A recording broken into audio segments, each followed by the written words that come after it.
Many Canadians enter retirement without a serious plan to withdraw their RRSPs tax efficiently, causing them to pay way more tax than they need to. My name is Mark, and I'm a portfolio manager specializing in helping retirees draw down their retirement savings tax efficiently. If you've been following the channel for a while, you'll know that I'm a big proponent of drawing down your RRSPs aggressively. But in some cases, it simply doesn't make sense to do that. Before we get into why it doesn't make sense, we'll need to review a few basics, but stay until the end of the video to see how we approach RRSP withdrawals for our clients. The first thing that we have to understand is how the Canadian tax system works. We have a progressive tax system, meaning the more money you make, the more tax you're going to have to pay. Let's use the Manitoba and federal tax rates as an example. As we can see, no tax is payable on your first $15,000 of income.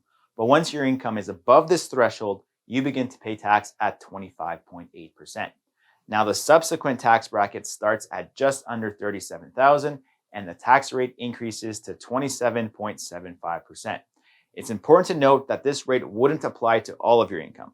So if you're making $40,000 per year, you're only paying the 27.75% tax on the income between $36,800 and change and $40,000. The tax rates continue to increase until they top out at 50.4% once your income is above $235,000. In some provinces, the rate can be even higher. Sorry, Ontario.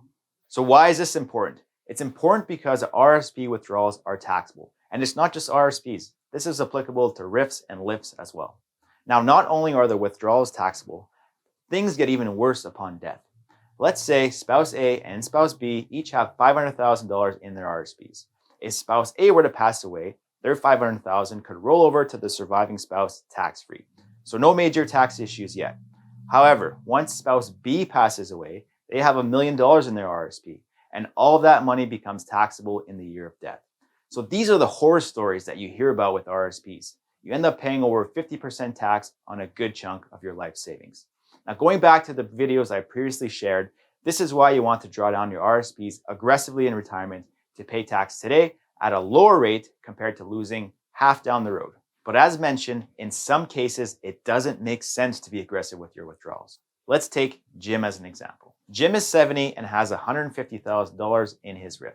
He doesn't need to be aggressive with his withdrawals because if he passed away, he would already be under the 50% tax bracket. His RRIF would also naturally decrease over time as he is forced to take a minimum payment from the account every year. Now let's say that Jim had $400,000 in his RRIF today. This would put him in the 50% tax bracket. So should he be aggressive with his withdrawals? Well, not necessarily, and there are a couple of reasons for that. Chances are Jim is not going to pass away tomorrow. There's an awesome tool on Sun Life's website, which is free to use, where you can estimate your life expectancy. Now, based on the inputs we entered for Jim, his life expectancy is 87 years, which in this case would give him another 17 years to live.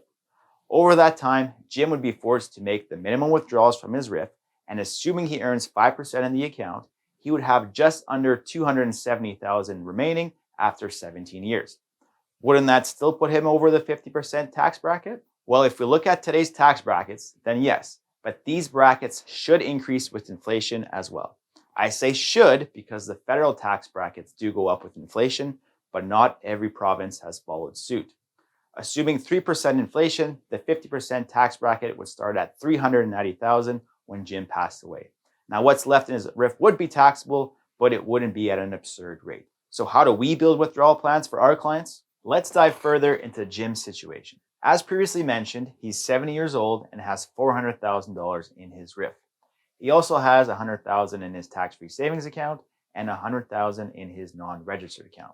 So Jim's retirement portfolio is worth $600,000 today, and he also has a home that's worth $600,000 as well. He would like to be able to spend $5,200 per month in retirement, indexed to inflation, without ever having to sell his home.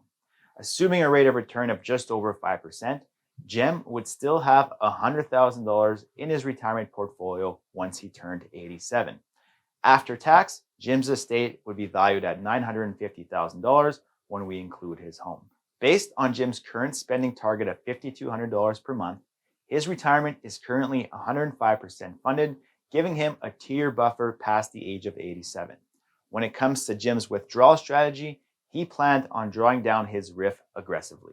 So we can map out this scenario using the software. And as you can see, Jim has income coming in from his pension, his CPP, and his old age security.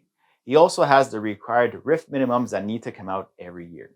Now, to reach his spending goal, he also needs to make an additional withdrawal from his RIF. Now, based on this strategy, Jim would have drained his RIF by 2033. At that point, he would withdraw from his non-registered account to make up the shortfall.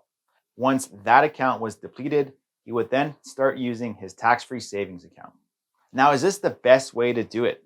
With the software, we can hit this optimize button and it will calculate the best strategy for Jim. As we can see, the optimal strategy is quite different from what Jim was originally planning.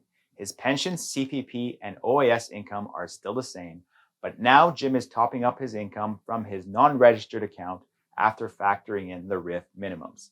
Once the non-registered account is depleted, withdrawals begin from the TFSA, leaving the RIF primarily alone for the final years of his retirement. Based on this strategy, Jim's retirement goes from being 105% funded to 114%. And this also increases his retirement buffer from 2 to 5 years. Additionally, his net worth at 87 increases from $950,000 to $975,000. So why did his retirement outlook improve so much? Well, for one, he's drawing less income from sources that are taxable. This is allowing him to spend more money in retirement. And because he's taking money from sources that are not taxed as much, there's more money left in his portfolio. This increases his net worth at the end of the day. In this case, Jim did not need to withdraw from his RIF aggressively. If you want to optimize your retirement withdrawal plan, check us out at transcanadawealthmanagement.com. Hit that subscribe button and we'll see you next time.